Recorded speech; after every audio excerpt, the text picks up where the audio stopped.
En el sur hay varios pueblos. A ellos se les llama los caldeos, muchachos, ¿ya? Los caldeos. Por eso que se les llama, mezclándolo, caldeo asirios, ¿ya? Antes se llamaba así, caldeo asirios. Cuando cambia eso, cuando llegan los griegos son los que lo llaman Mesopotamia. Es decir, en un principio caldeo asirios y luego con los griegos los mesopotámicos. ¿Se captó o no se captó? Bien, bien. ¿Qué cosas debemos de saber de esta cultura mesopotámica, profesor? ¿Qué debemos de saber? Uno, lo que tienes que saber es dónde se desarrolló. ¿Qué tal? ¿Llegaron a ubicar el mapita? No, de hecho no, pero yo indico ya. Este es el mar Mediterráneo. Ya proyéctate, es el mar Mediterráneo. Por lo tanto, esto del norte es el continente europeo, este es el continente africano, esta es la parte oriental de África. Es la cuna de la humanidad, pues muchachos, ¿ya? La parte oriental de África. Esta es la península arábiga y todo esto es Asia, ¿ya? Todo esto es Asia. Bien, ahora sí ya tienes una idea de lo que es esa región. Mesopotamia, ¿dónde se desarrolló acá, como tú ves? Mesopotamia está en lo que hoy actualmente es el país de Irak. El país de Irak, muchachos, ¿ya? Donde en Asia, naturalmente, por eso pues es una cultura oriental, asiática. Bien, ¿qué informaciones debemos de saber de Mesopotamia, profesor? ¿Qué información? Primera información importante es saber si Mesopotamia es una región o una civilización. Mesopotamia no fue una civilización, muchachos, ¿ya? Fueron varias civilizaciones. ¿Cómo es eso? Explico, ¿ya? Mesopotamia es una región, no es una civilización. ¿Ustedes conocen a la región de los Andes? Claro, en la región de los Andes es un territorio montañoso en la cual hay muchos países, muchas civilizaciones dentro de ella. ¿Qué civilizaciones están dentro de los Andes? Es el Perú, está Ecuador, está Colombia, parte de la Argentina, Chile, ¿cierto o no cierto? Dígame, los Andes, ¿es una región o es una civilización? ¿Ah? Es una región. ¿Dentro hay civilizaciones? Sí, igualito es Mesopotamia. Mesopotamia es un territorio enorme, una región enorme, en la cual dentro hay muchas civilizaciones. Pero no son cualquier civilizaciones, son las primeras de la historia. Por eso que a Mesopotamia se le conoce como la cuna de la civilización. ¿Le están captando? Cuna de la civilización. Segunda información que debes de saber. Segunda información. Mesopotamia, su nombre. ¿Qué significa su nombre? Su nombre significa región entre ríos, entre ríos. ¿Qué ríos atraviesan Mesopotamia? El Tigris y el Éufrates, ¿ya? Tigris y Éufrates. El Tigris, etimológicamente, es un nombre que significa el río veloz. El río veloz, ¿por qué? Porque sus aguas son rápidas. Si son rápidas, sus aguas serán buenas o malas para la navegación. Son peligrosas, muchachos, ¿ya? Así que, señoritas, les recomiendo que no se vayan con sus enamoraditos por el río Tigris a navegar. ¿Por qué? Porque las pueden voltear sus barcos y va, accidentes, ¿ya? Tigris, el río veloz. Ese muchacho está prestando atención. Usted póngase de pie. Dígame usted, Mesopotamia, ¿es una región o es una civilización? Venga para acá, con su cuaderno, ¿dónde está apuntando? Mesopotamia es una civilización, acabo de explicar. Ahí, atento, agárrame la columna, ¿ya? Atento, te voy a volver a preguntar, no me respondes, te voto, ¿eh? Te voto. Bien, sin embargo, el Éufrates, su nombre significa el río bueno. El río bueno, ¿por qué? Porque sus aguas son más tranquilas, son más calmadas, muchachos, ¿ya? Son más calmadas, el río bueno. Bien, tercera información que tú debes de saber. Bueno, su nombre, ni siquiera lo hemos escrito. ¿Qué significa su nombre? Región Entre Ríos, muchachos, ¿ya? Región Entre Ríos, ¿ya? Tercera información es saber, Mesopotamia, ¿es una cultura occidental u oriental? ¿Qué dicen? Ya dijimos, es una cultura oriental, pero a oriente ustedes lo pueden dividir en dos orientes. Hasta acá el cercano oriente y de acá para adelante el lejano oriente. ¿Dónde está Mesopotamia? Mesopotamia está en el cercano oriente, muchachos, ¿ya? Está en el cercano oriente. ¿Qué tal? En vez de llamarlo el cercano oriente, ¿lo puedo llamar el próximo oriente? ¿Sí o no? ¿Ustedes son cercanos, están cercanos a ser universitarios? Sí. ¿Puedo decir que son próximos universitarios? Es lo mismo. Cercano oriente, próximo oriente es lo mismo, es lo mismo. Una cuarta información de Mesopotamia o de esta región.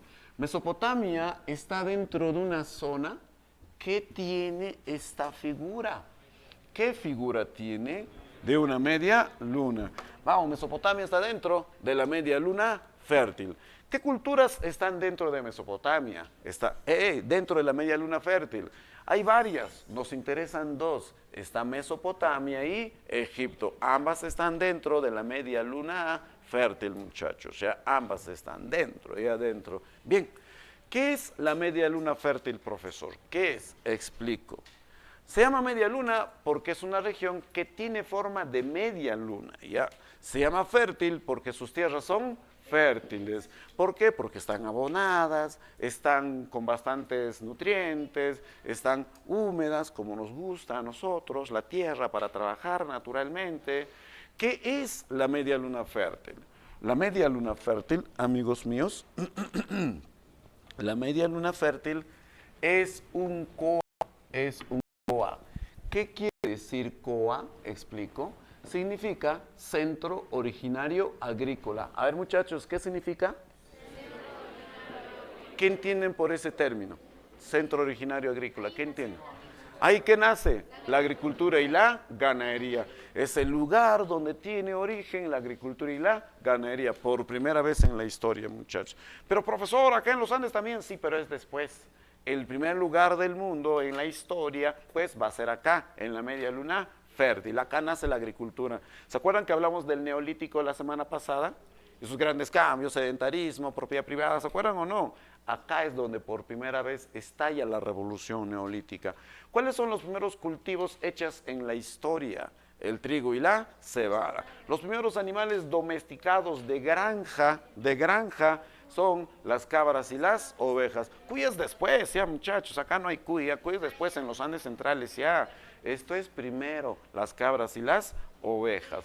Por lo tanto, es el primer lugar del mundo donde nace la agricultura y la ganadería. ¿La captaron o no la captaron? A ver, amigo mío, dígame un número cualquiera. 15. ¿Izquierda, derecha o medio? Medio. 2, 4, 6, 8, 10, 12, 14, 15. La señorita que se está escondiendo. Señorita de polera verde, levanta la mano. De verde, polera verde y barbijo acá en el mentón. La de atrás. ¿Ya? La de atrás. Se pone de pie, usted. La de atrás, dije, la de atrás. Bien, señorita, dígame usted, ¿qué es un centro originario agrícola? ¿Qué es un COA? Lo que está en la pizarra, pues, ¿qué es? 5. Ajá, ¿y cuáles son los primeros cultivos en la historia? Los demás callados. ¿Cuáles son los primeros cultivos en la historia? 5, 4, 3, 2. ¿Cuáles son los primeros animales de granja domesticados? 5. ¿Qué tal respondió? Voy a seguir preguntando. Si no me responde, pues la saco. Me respondió a medias, con ayuda, pero la siguiente no ayuden. Eso la perjudica a ella. O tú la ayudaras en admisión, no va a ingresar, tiene que esforzarse por ella misma, ¿ya? Atenta que puede volver a tocar, que la pregunte, señorita, ¿ya? Bien, ¿qué tal? Más o menos respondió, ¿ya? Más o menos. Bien, es el primer lugar del mundo donde surge la agricultura y la ganadería. Bien, hasta acá, ¿estamos bien? ¿En qué consistió la historia de Mesopotamia, profesor? ¿En qué consistió? La historia de Mesopotamia está resumida en una serie de luchas, invasiones a estos territorios, ¿ya? Invasión a estos territorios. Primero tal pueblo, luego tal pueblo, luego tal pueblo, y de esa forma sucesivamente. Bien, ¿quiénes dominaron primero estas tierras? Los sumerios, luego acadios. Luego babilónicos y luego asirios. ¿Cómo se acuerdan de las civilizaciones que controlaban estas tierras? Sabas. Ese, ¿de quiénes? Sumerios, luego acadios, luego babilónicos y luego asirios. Pero ustedes saben que con el tiempo, ¿quiénes repiten el plato? Los babilónicos, llamado Segundo Imperio Babilónico o Neo-Babilonia. Profesor, ¿por qué tantos pueblos lucharon por controlar esta zona? ¿Por qué? ¿Qué tipo de tierras tienen?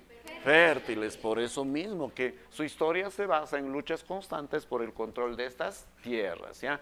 Primero, ¿quiénes controlaron esas tierras?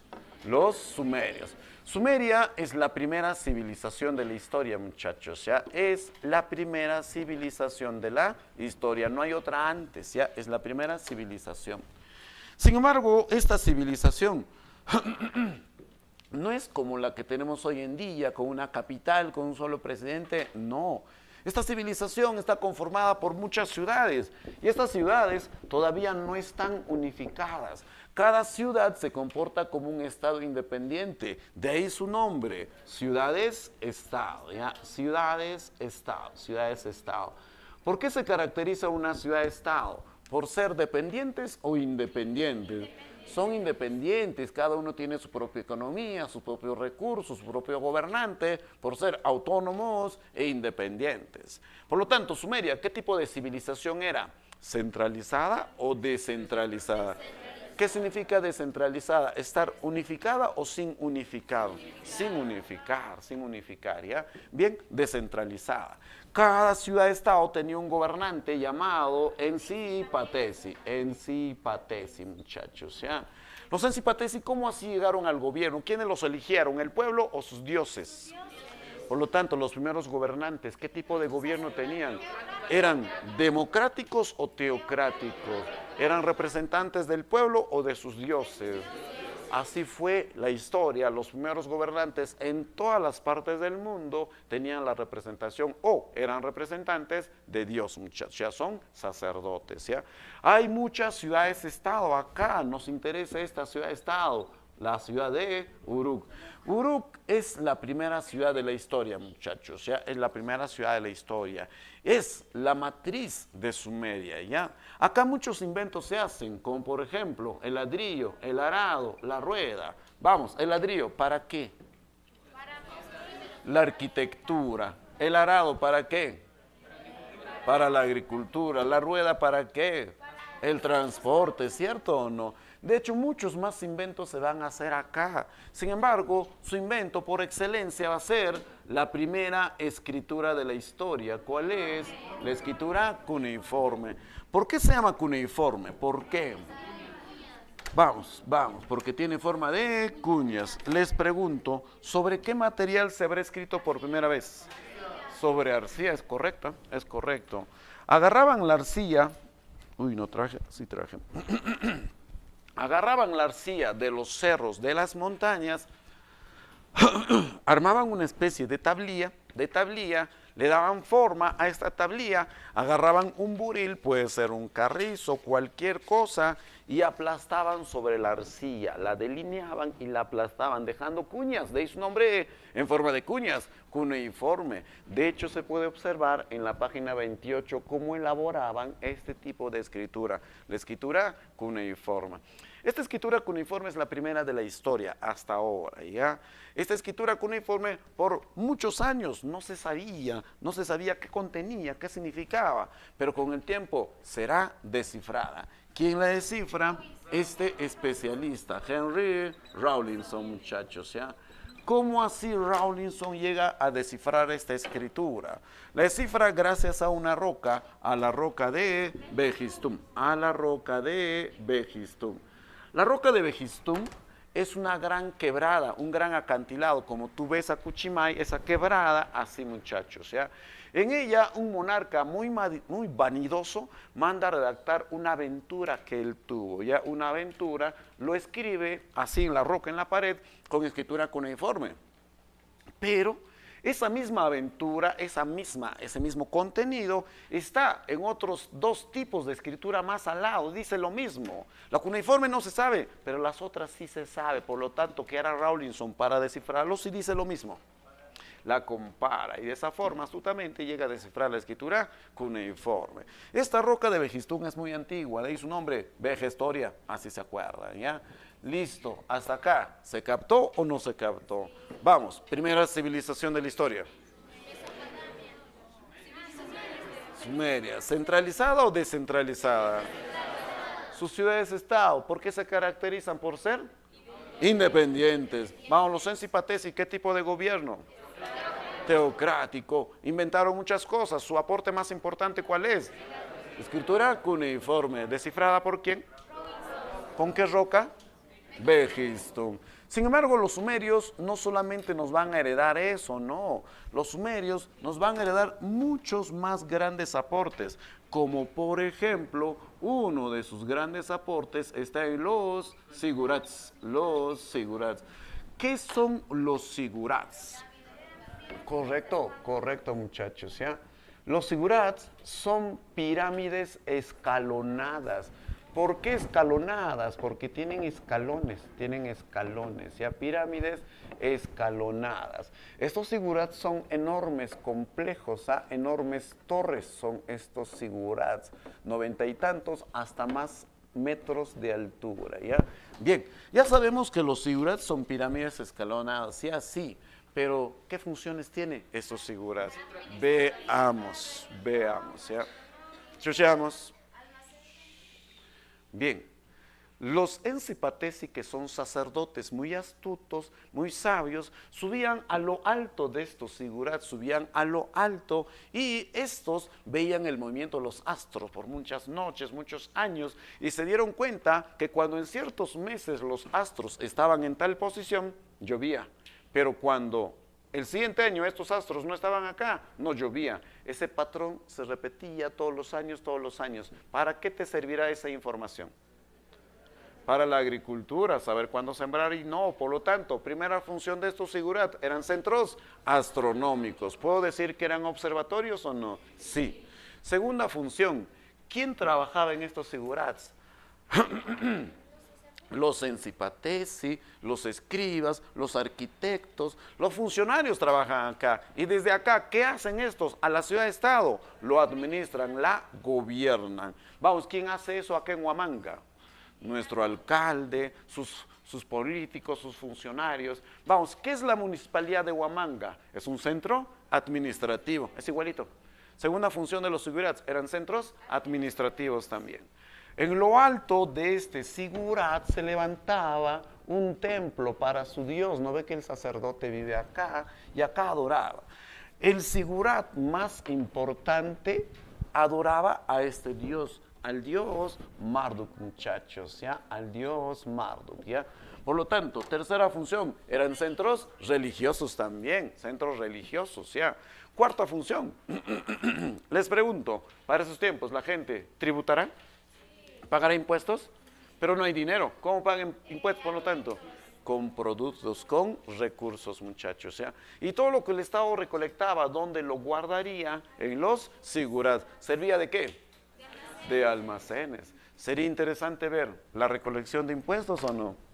¿Qué dicen ustedes? Por supuesto, ¿ya? Muchachos, vamos, como están en mi clase, yo soy dueño de estas 2 horas, ¿ya? Así que se prohíbe el uso de resúmenes, ¿ya? Quiero que escriban, quiero que subrayen. Profesor, me da flojera, ¿qué importa? Tienes que escribir, ¿ya? Así que por favor, los que tengan esos resúmenes, no sé dónde lo consiguen, guárdenlo y agarren un cuaderno, agarren su libro y escriban. Quiero ver que trabajen, ¿ya?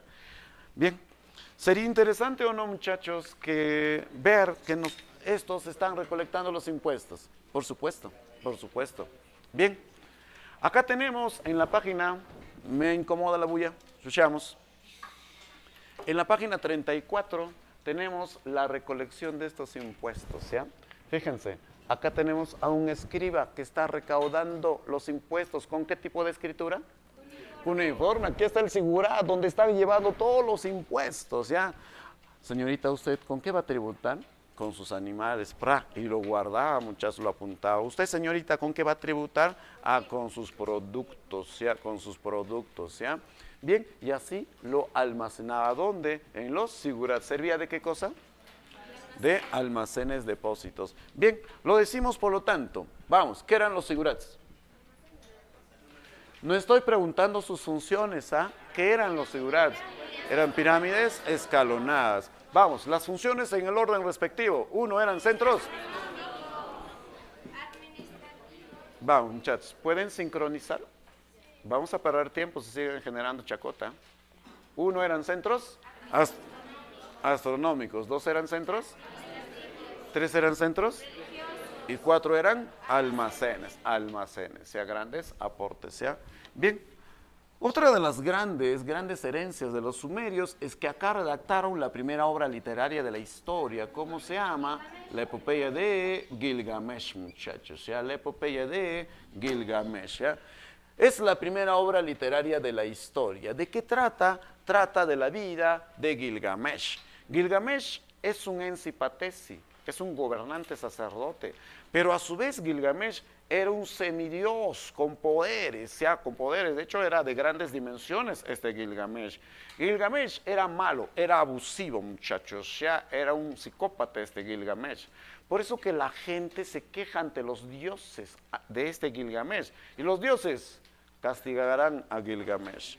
Envían a otro semidios para que pueda derrotar a este Gilgamesh. Se llamaba Enkidu. Era un monstruo con muchas partes de animales, con cuernos de toro, en fin. Tienen los mismos poderes, se enfrentan. Pero como tienen los mismos poderes, no hay vencedor, pues, muchachos, ¿ya? Y de tantos días de enfrentarse, decidieron hacerse amigos. Se hacen los mejores amigos estos, inician aventuras, conquistando pueblos, lugares, tal, hasta que una diosa sumeria llamada Ishtar, acuérdate su nombre, Ishtar es diosa de la belleza, diosa del amor, diosa de la sexualidad, como lo era en Grecia, ¿quién? Afrodita. Como lo era en Roma, ¿quién? Venus. Es la misma, muchachos, ya acá se llama Ishtar. Ishtar trata de seducir a Gilgamesh, pero Gilgamesh tiene muchas mujeres, hasta de sobra, así que rechaza a esta diosa Ishtar. Ishtar se siente ofendida ante este rechazo y castiga a Gilgamesh. ¿Cómo? Matando a su amigo. Gilgamesh se da cuenta que él también puede morir porque tiene parte de Dios y parte humano, y su parte humano lo puede convertir en un ser mortal. Así que inicia una aventura Gilgamesh, apúntalo. Primera idea central, la búsqueda de la inmortalidad, muchachos. ¿Ya? Busca la inmortalidad este Gilgamesh y se encuentra con un anciano. Este anciano era inmortal, se llamaba Enkidu, muchachos. ¿Ya? Se llamaba Enkidu, guarden sus celulares, se llamaba Enkidu. Amigo mío, usted también guarda su celularcito, ¿ya? Lo va a distraer, guarda. Se llamaba Utnapishtim, este anciano, Utnapishtim. No nos interesa su nombre, acuérdense nada más. Utnapishtim es un anciano, pero inmortal, ¿ya? Así que se entrevista con él y le cuenta, ¿sabes, Gilgamesh, por qué yo soy inmortal? Mi Dios me ha regalado el don de la inmortalidad. Resulta que en algún momento la humanidad se volvió mala, y mi Dios va a deshacerse de esta mala generación. Sin embargo, mi familia y yo recibiremos su perdón, así que nos ordena construir una gran barca enorme, en la cual mi familia y yo subiremos en ella llevando gran cantidad de animales. Este Dios arrojará gran cantidad de noches, días, de lluvias, con eso deshaciéndose de esa mala generación. Y como yo le fui obediente, me regaló el don de la inmortalidad. ¿Les parece familiar esa narración? El diluvio bíblico. Pero ¿de quién es original esta narración? ¿De quién es original? ¿De los judíos o de los sumerios? Claro, y los judíos la copiaron, muchachos, ¿ya? Segunda idea central, el diluvio bíblico. ¿Y qué tal? ¿Gilgamesh consigue la inmortalidad? No, y no nos interesa. Nos interesan esas dos ideas centrales. Uno, la búsqueda de la inmortalidad, y dos, el diluvio bíblico. ¿La captaron o no la captaron? Bien. Tercer gran aporte de los sumerios. Acá en Sumeria nacen las matemáticas, muchachos. Aquí nacen las matemáticas. Los sumerios ya conocen las operaciones básicas, suma, resta, multiplicación, división, ya la conocen ya. Los sumerios también conocen hasta 3 sistemas de numeración: la decimal, la duodecimal y la sexagesimal. Bien. La decimal es considerar que una unidad puede dividirse en 10 partes. ¿Por qué? Porque se contaba de 10 en 10. Decimal, muchachos, ¿ya? De 10 en 10. La duodecimal es considerar que una unidad puede tener 12 partes. ¿Cómo es eso? Los sumerios contaban con una mano, a veces, y con la otra comercializaban, vendían productos, o sea, vendían productos y con la otra contaban. El pulgar era el contador y los dedos eran las unidades, pero contaban con las falanges así, 1, 2, 3, 4, 5, 6, 7, 8, 9, 10, 11, 12, y eso era una unidad para ellos y volvían a contar, volvían a contar. ¿Qué tal? Nosotros hoy en día seguimos utilizando el sistema duodecimal.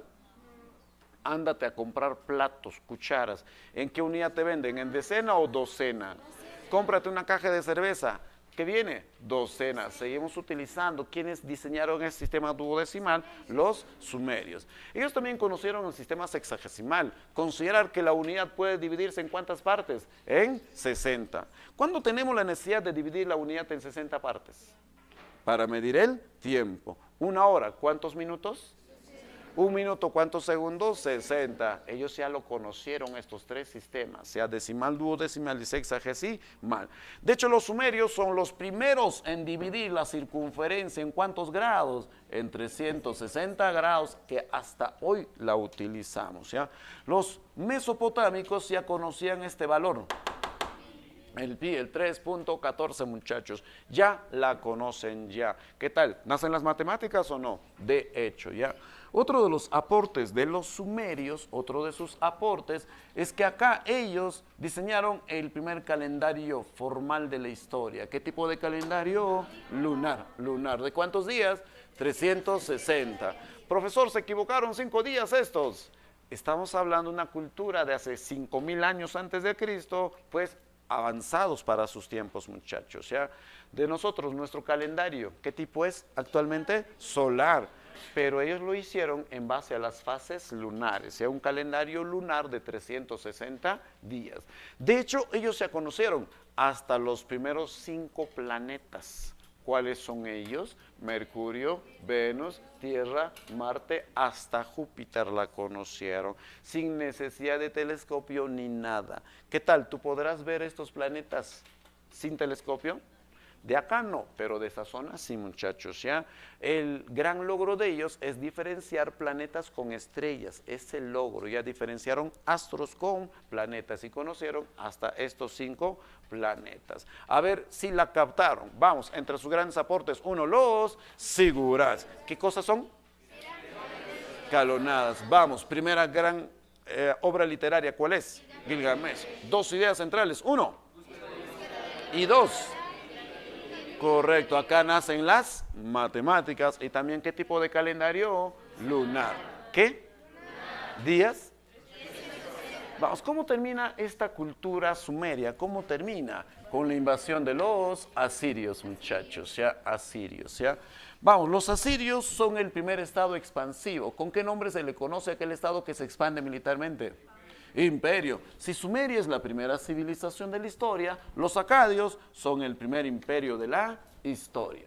¿Con qué monarca se convirtieron en el primer imperio? Con el monarca Sargón I, muchachos, ¿ya? Sargón I, ¿ya? Bien, Sargón I, ¿qué tal? ¿Puedo decir que es el primer emperador de la historia o no? De hecho, pues, muchachos, ¿ya? Es el primer emperador de la historia, ¿ya? Bien. ¿Qué hace Sargón I? Sargón I es un gran estadista. ¿Qué quiere decir estadista? Un hombre calculador. ¿Y qué hace Sargón? Oye, ya pues hay que unirnos. Y al que no quería, ¿qué lo hace? Lo somete. Por lo tanto, ¿qué está haciendo con toda Mesopotamia Sargón? Unifica tanto la alta y la baja Mesopotamia. Es el primer unificador. Por lo tanto, Mesopotamia, ¿cómo está ahora? ¿Centralizado o descentralizado? Claro, y Sargón lo centraliza, lo unifica. La vida de Sargón lo conocemos muy poco, muchachos. O sea, lo poco que sabemos de Sargón es gracias a su autobiografía. Él mismo narra, yo a mi padre no lo conocí, pero a mi madre sí. Mi madre fue una sacerdotisa, sin embargo, ella sufrió una persecución política, una persecución. Así que como yo era pequeñito, recién nacido, para que no me lastimen, me arroja en una canasta al río Éufrates. Yo era tan pequeño que ni siquiera podía ver sobre la canasta, no podía ver. Vagué por mucho tiempo en este río y fui rescatado por un trabajador de palacio, quien me cría como su hijo y Gracias a él me convertí en un rey. ¿Les parece familiar su historia? ¿La de quién? Moisés. Pero ¿de quién es original? ¿De los judíos o de los acadios? Y los judíos la copiaron. ¿Qué tal? ¿Hoy en día está de moda copiar o no? Sí, ya no hay creatividad, muchachos. Ya se copia y se copia nada más. ¿Ya? Bien, entonces Sargón es el primer emperador de la historia.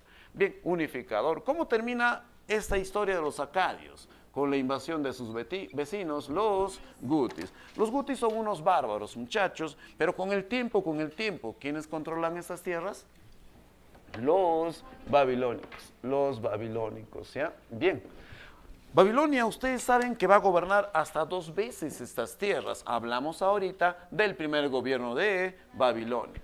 Del primer gobierno de Babilonia hay que recordarnos de la figura de este gobernante. ¿Cómo se llama? Hammurabi. ¿Le suena su nombre? Sí. ¿Por qué le suena? Por su código. El código de Hammurabi. El código de Hammurabi no es la primera norma de la historia, no. Las primeras leyes de la historia nacen en Sumeria, el código de Urukagina, el código de Ur-Nammu, por ejemplo, de Acadia, muchachos, ¿ya? ¿Qué es el código de Hammurabi? Es una síntesis, es una recopilación, es decir, es la primera síntesis de normas, el código de Hammurabi. Él lo manda a recopilar todas esas normas. Por lo tanto, Hammurabi, ¿qué cosa es? ¿Es un sacerdote o es un legislador? Es un legislador, muchachos, es un legislador. Bien, este código de Hammurabi, ¿qué cosa regula? Muchos aspectos de la vida cotidiana, pero sobre todo, el código de Hammurabi es un código penal. ¿Qué hace un código penal? Establece penas, establece sanciones a las faltas y delitos. Sin embargo, este código de Hammurabi aplica sanciones de forma peculiar. Aplica sanciones a partir de la ley de Talión, muchachos, ¿ya?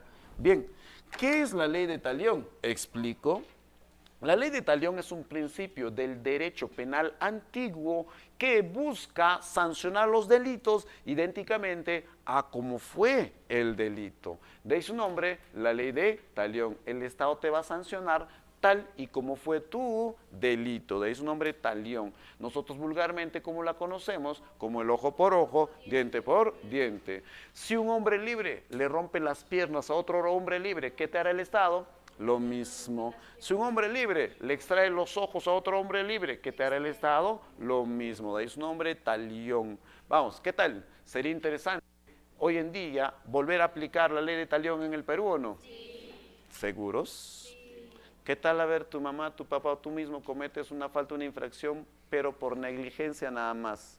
¿Qué tal? ¿Sería bueno que te hagan lo mismo? No. ¿Ves? Es una ley interesante, pero primitiva. Felizmente hoy en día nosotros tenemos derecho a la segunda instancia, al Tribunal Constitucional, ¿cierto o no cierto? Por si ha habido algún error de algún juez, muchachos, ¿ya? Esta norma es primitiva, pero interesante, ¿ya? Bien. ¿Cómo termina este periodo babilónico, profesor? ¿Cómo termina? Termina con la invasión de muchos pueblos, entre ellos los hititas. Vamos, los hititas, ¿les suena su nombre? ¿Qué inventaron ellos? El hierro. Ellos invaden acá Mesopotamia e introducen el hierro por primera vez. Por lo tanto, les pregunto, ¿Mesopotamia recién está conociendo el hierro o no? Entonces, Mesopotamia es una cultura que nace en sus principios. ¿En qué edad de los metales? ¿Bronce o hierro? Bronce, acá bronce, todavía no conocían el hierro. Cuando recién conocen el hierro, con la invasión de los hititas. Con el tiempo, ¿quiénes van a dominar esas tierras? Los asirios. ¿Cómo se acordaban de las civilizaciones de Mesopotamia? Sabas. ¿Cómo, muchachos? Sabas. Primero, ¿quiénes? Sumerios. Luego, acadios. Luego, y luego, asirios. Ya hasta acá les estoy preguntando, ¿ya? Bien, los asirios se han ganado una reputación. Los asirios se han ganado el título de ser los más crueles y sanguinarios, muchachos, ¿ya? Los más crueles y sanguinarios, así es, ¿ya? Los asirios, estos a los pueblos sometidos, les extraen las cabezas, pulen los cráneos y la utilizan para adornar sus murallas. ¡Qué psicópatas! Los asirios son expertos en despellejar a sus prisioneros, ¿ya? Y con sus pieles de los prisioneros se hacen capas y luchan con esas capas, ¿ya? Son unos psicópatas, ¿ya?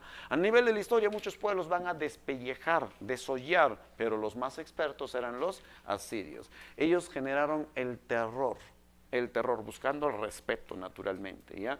De todos los reyes asirios, ¿con qué rey llegaron a su apogeo? Con este rey, Asurbanipal, muchachos, ya llegaron a su apogeo con el rey Asurbanipal. ¿Por qué llegaron a su apogeo con él? Asurbanipal es un genio militar. Este Asurbanipal va a conquistar más tierras que cualquier otro rey. Por eso que podemos decir que él en su gobierno obtiene la máxima expansión territorial. ¿Qué tal?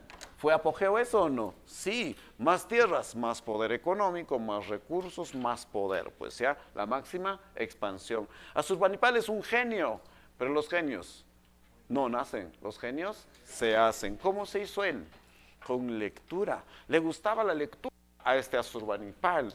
Por eso que Asurbanipal manda a construir la primera biblioteca pública. ¿Dónde? En Nínive. Nínive, ¿qué es de Asiria, muchachos? Es su capital, así como Lima de Perú, es su capital, ¿ya? Cuando los arqueólogos hace poquito hallaron esta biblioteca de Nínive, en ella encontraron ya restos de casi 30,000 tablillas de arcilla. ¿Con qué tipo de escritura? Cuneiforme, con todo tipo de información, muchachos, ¿sabes? Con todo tipo de información, y posiblemente toda esta haya sido leída ¿por quién? Por Asurbanipal. Resulta que Asurbanipal es un ecléctico. ¿Qué significa ser ecléctico?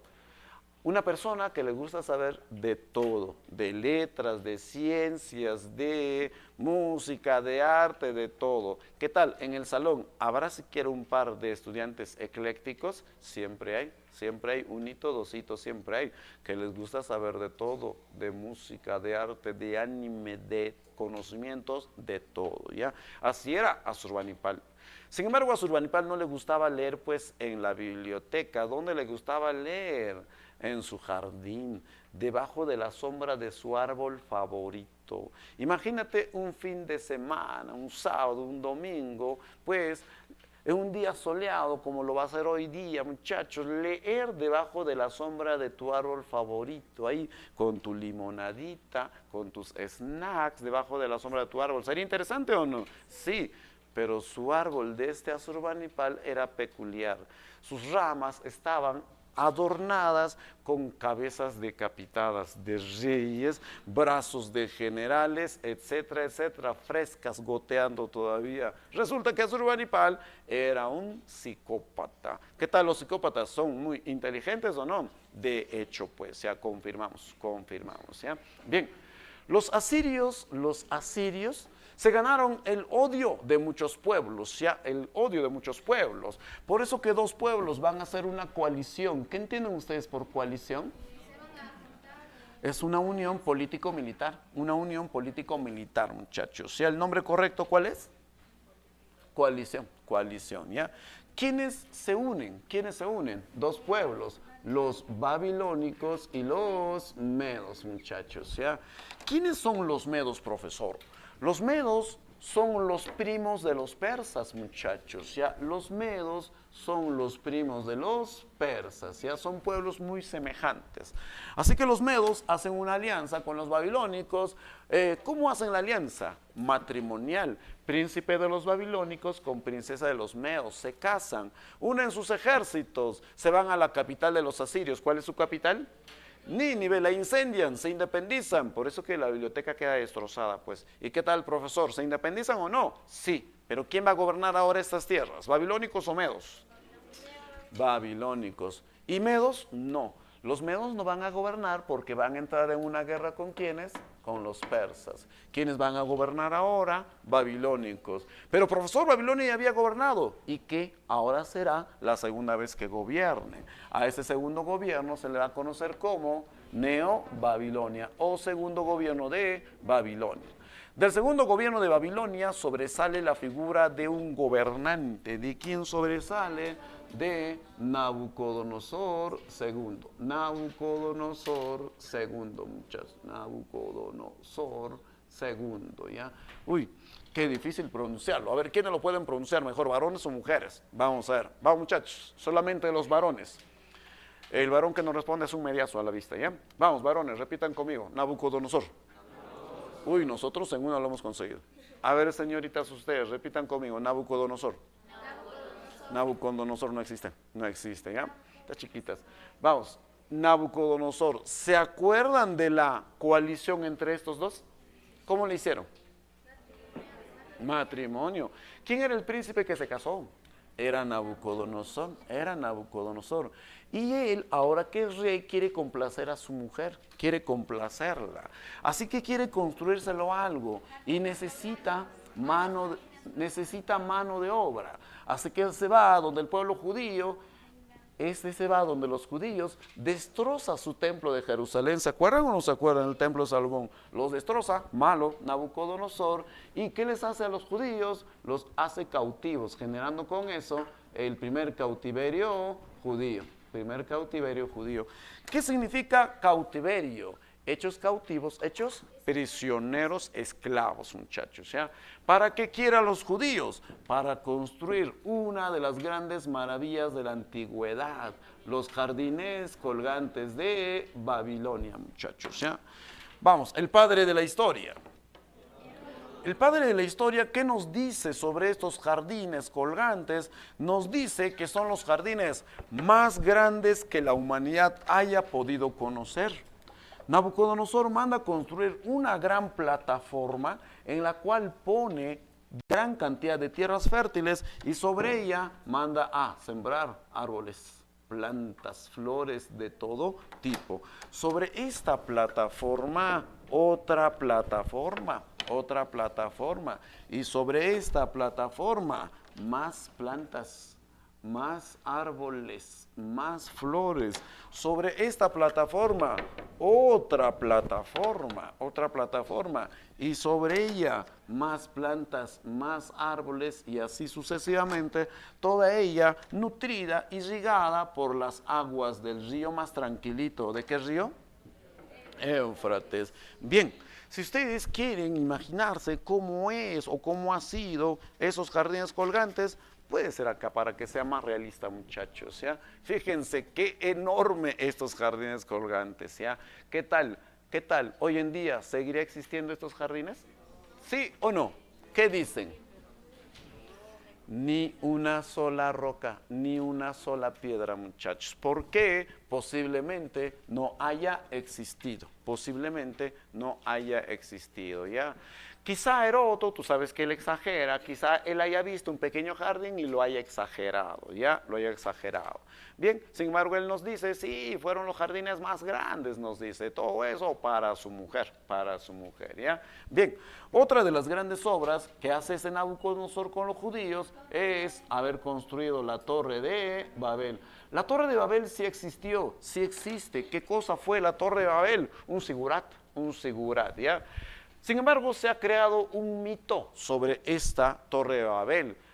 Lo encontramos en nuestra Biblia, en el Génesis lo encontramos, ¿ya?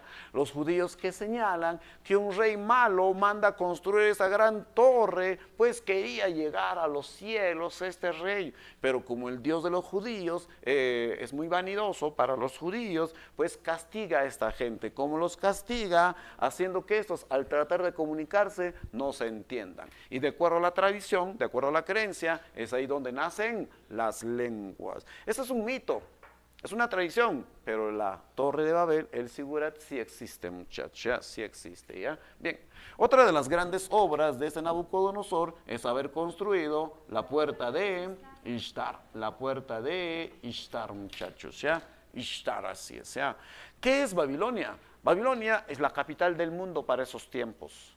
Por lo tanto, es la ciudad más importante y recibe muchas visitas, mucha gente, mucha afluencia.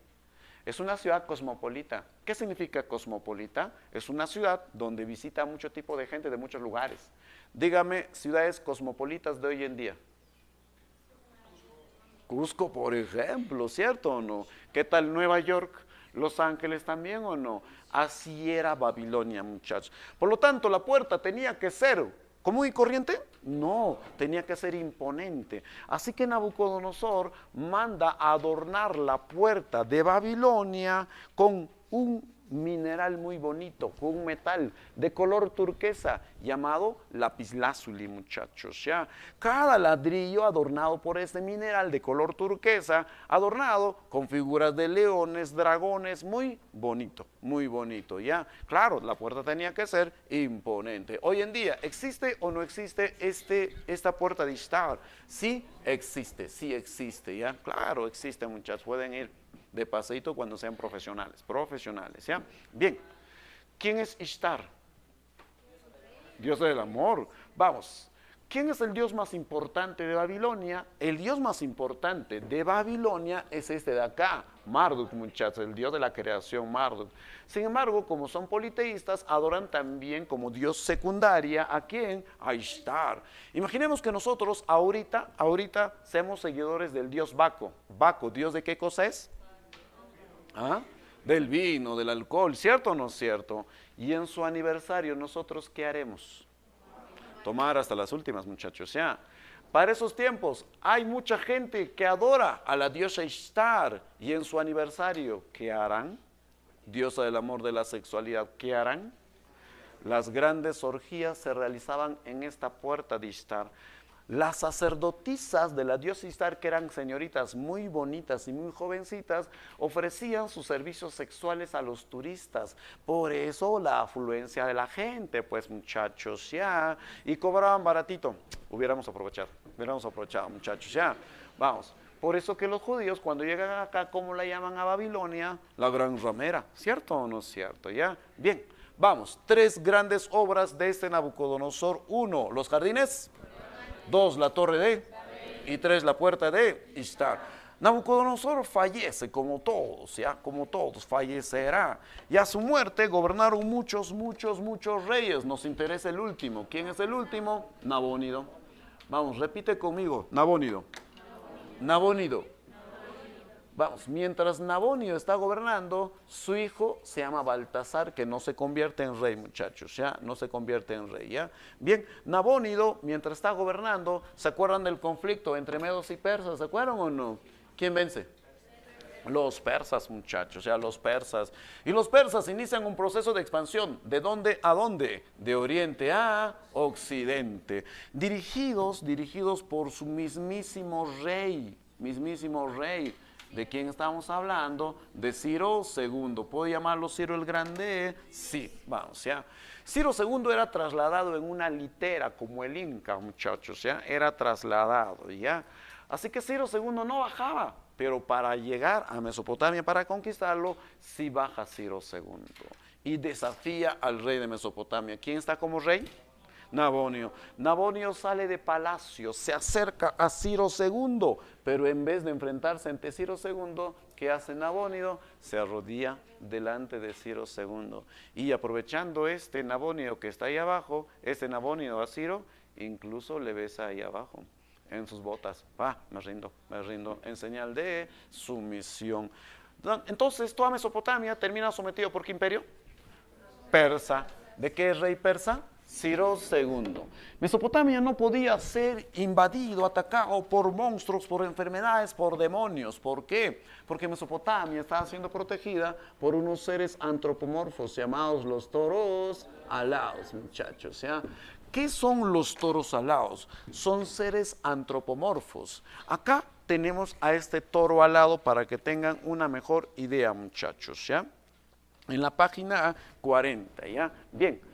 ¿Qué son los toros alados? Son seres antropomorfos que llevan la cabeza humana, el cuerpo de toros alados, alas de buitre, las patas de leona y la cola de serpiente. ¿Para qué se ha hecho estos toros alados? Si te das cuenta, están en la puerta, para evitar que las enfermedades, los demonios y los malos espíritus ingresen a Mesopotamia, para evitar. ¿Cuál es su función, por lo tanto? Guardianas, centinelas, protectoras de Mesopotamia. ¿La captaron o no la captaron? Bien, se acabó Mesopotamia. Vamos a ver. Muchachos, vamos. La primera civilización de la historia. Centralizada, descentralizada. El primer imperio, Acadios. ¿Con qué monarca? ¿Qué hace Sargón con Mesopotamia? Centraliza, unifica. Vamos, el primer código jurídico. Vamos, ¿qué es Hammurabi? ¿Sacerdote, legislador? ¿Qué principio del derecho penal utiliza? Ley de talión, ojo por ojo, diente por diente. Los más crueles sanguinarios. ¿Qué rey sobresalió? No, ¿qué rey sobresale? Asurbanipal. Obtiene la máxima expansión. ¿La biblioteca dónde? Nínive. Vamos, del segundo gobierno de Babilonia. Nabucodonosor. Con los judíos, 3 grandes obras. 1, jardines colgantes. 2, la torre de... Y 3, la puerta de Ishtar. Toda Mesopotamia será finalmente sometido por ¿qué imperio? Persas. ¿Con qué rey persa? ¿Lo puedo llamar Ciro el Grande? Sí. ¿Y quién es Nabónido? El último rey persa. ¡Ey! Mesopotámico. Último rey mesopotámico. Bien, ¿cuál es la función de los toros alados? Guardianas, centinelas, protectoras de Mesopotamia. Bien, ¿estamos bien hasta acá? ¿O no pasa nada? ¿No la captaron? ¿O estamos bien? ¿Cómo estamos? ¿Estamos bien o no? Listo. Necesito siempre que me confirmen, muchachos, ¿ya? Bien. Otra cultura, también esclavista, también fluvial, hablamos del antiguo Egipto, muchachos, ¿ya? Hablamos del antiguo Egipto, ¿ya? Bien. Egipto, ¿dónde se ha ubicado la cultura egipcia, profesor? ¿Dónde se ha ubicado? Egipto está acá, al noreste. ¿De qué continente? África. Por lo tanto, Egipto será una cultura oriental u occidental. A ver, la línea que separa occidente y oriente es esta. De acá a tu izquierda, occidente, y de acá a tu derecha, oriente. Por lo tanto, por más que Egipto está en África, ¿qué tal? ¿Seguirá siendo una cultura oriental o no? Sí, no olvidarse. Por más que esté en África, sigue siendo una cultura oriental.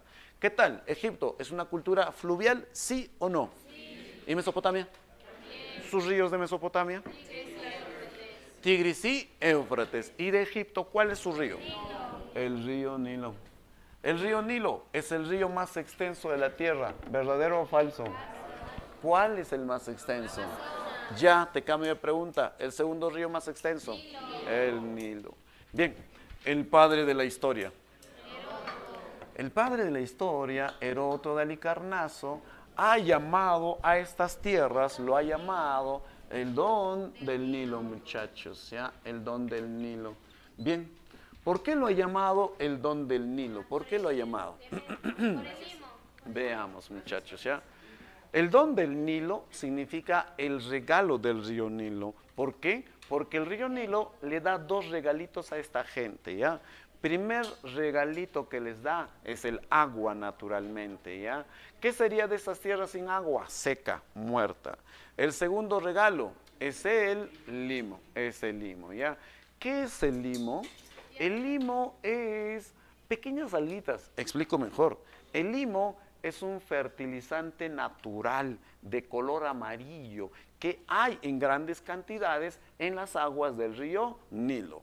Cuando durante los meses de agosto las aguas del río Nilo aumentan, pues ¿qué pasa con estas aguas? Pues se desbordan, es decir, rebalsan de su cauce, y los campesinos egipcios esperan con alegría este desborde, y estas aguas irrigan las tierras de los campesinos. Y cuando estas aguas se retiran, el fertilizante, ¿cómo se llama? El limo se quedaba impregnada en las tierras, fertilizando sus tierras. De ahí su nombre, el don del Nilo. ¿Cuántos regalitos les da? 2. 1, el agua, y 2, el limo. Vamos, el limo, ¿de qué color es? Negra. Lo acabo de decir. Amarillo, ¿cierto o no es cierto? Ya, de color amarillo. Pero cuando este limo tenía contacto con la tierra, ¿de qué color se tornaba? Negra, se tornaba de color negra, muchachos, ¿ya? Imagínate por toda una estación Egipto verlo de ese color. Por eso que los egipcios a su país no lo llamaban Egipto, lo llamaban Kemet, lo llamaban el Kemet. ¿Qué significa Kemet? Significa Tierra negra, muchachos, ¿ya? Tierra negra, negrasa, como esto, de acá, así, muchachos, ¿ya? Tierra negra. Bien, otra vez, les pregunto, el padre de la historia. Heródoto ha llamado a este pueblo, a esta gente, lo ha llamado el país más religioso. El país más religioso, muchachos, ¿ya? El país más religioso. ¿Por qué lo ha llamado el país más religioso esta gente? Uno, de hecho, que tiene muchos dioses, ¿no? Muchos dioses. Pero veamos por qué lo llamaron o lo llamó así el país más religioso, ¿ya? Estos egipcios consideran que todo es Dios. Para ellos todo es Dios, muchachos, ¿ya? Para ellos, hasta el aire era Dios. Sin aire te mueres. Para ellos, hasta los astros eran dioses. Para ellos, hasta el mismo río Nilo era un dios. Para ellos, hasta los animales eran dioses. ¿A qué animales adoraban? ¿A todos los gatos? No, solo a aquellos que consideraban distintos. Ellos consideraban que algunos dioses encarnaban en algunos animales, por eso que esos animales, como hay un dios dentro de él, eran distintos de lo común y tenían ciertas características físicas distintas, manchas o más grandes, y la consideraban divinidades, deidades. Adoraban también a los cocodrilos. ¿A todos los cocodrilos? No, algunos distintos, con características distintas. De hecho, como pensaban que eran dioses dentro de esos cocodrilos, pues les hacían fiestas en sus aniversarios, les preparaban tortas a los cocodrilos, les abrían los hocicos y los hacían masticar a estos cocodrilos. Adoraban también al buey. Vamos, ¿a todos los bueyes?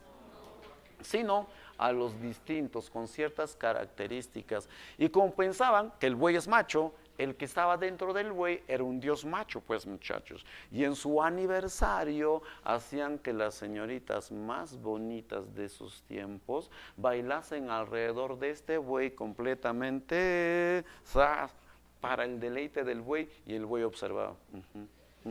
Observaba, ya.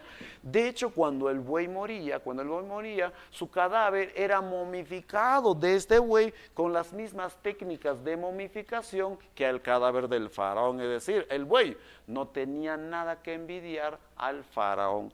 Por eso, viendo todas estas prácticas y creencias, ¿cómo lo llama Heródoto a esta gente? El país más religioso. Ahora sí, dígame, ¿por qué lo llamaron los más religiosos? ¿Por ser solamente politeístas o por sus prácticas y creencias?